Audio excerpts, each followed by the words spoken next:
Monsieur Aron, bonjour. Bonjour monsieur. Pourriez-vous nous dire en quelques mots, qu'est-ce que Fine Art Paris? Fine Art Paris, c'est une foire qui a été organisée par les gens qui ont démarré le Salon du dessin il y a 25 ans et qui a comme volonté d'être un salon des beaux-arts à Paris, c'est-à-dire un salon qui va incorporer de la peinture, de la sculpture et du dessin.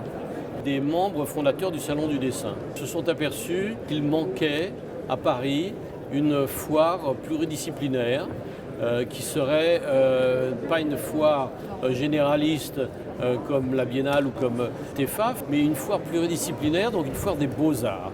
Et aussi une foire qui reste, comme dans l'esprit du Salon du dessin, une foire confraternelle, une foire amicale, c'est pas exactement le mot, mais une foire confraternelle, et d'autre part aussi une foire où vous avez des marchands internationaux de renom et des marchands nouveaux, jeunes, qui rentrent sur le marché.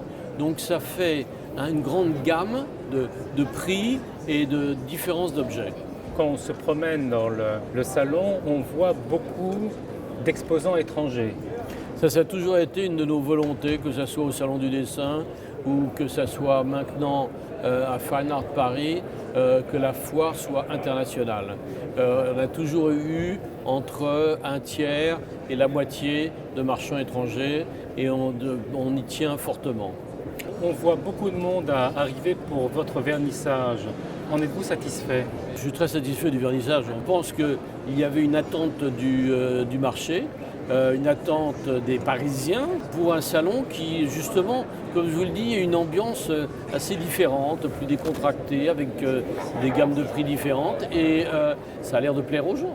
Une dernière question par rapport aux évolutions du marché de l'art ces dernières années. Qu'est-ce qu'un marchand au XXIe siècle? Qu'est-ce qu'un marchand d'art au XXIe siècle? Un marchand d'art, c'est quelqu'un qui a un esprit, une volonté, une direction, qui fait un choix, qui prend des risques, qui achète des objets, qui les stocke. C'est un métier tout à fait, c'est un métier d'aventurier, c'est aussi un métier de conseiller, c'est un métier tout à fait différent de celui d'intermédiaire ou de celui de maison de vente aux enchères. Je veux dire, nous investissons dans ce que nous faisons, nous investissons notre capital, où nous prenons des risques.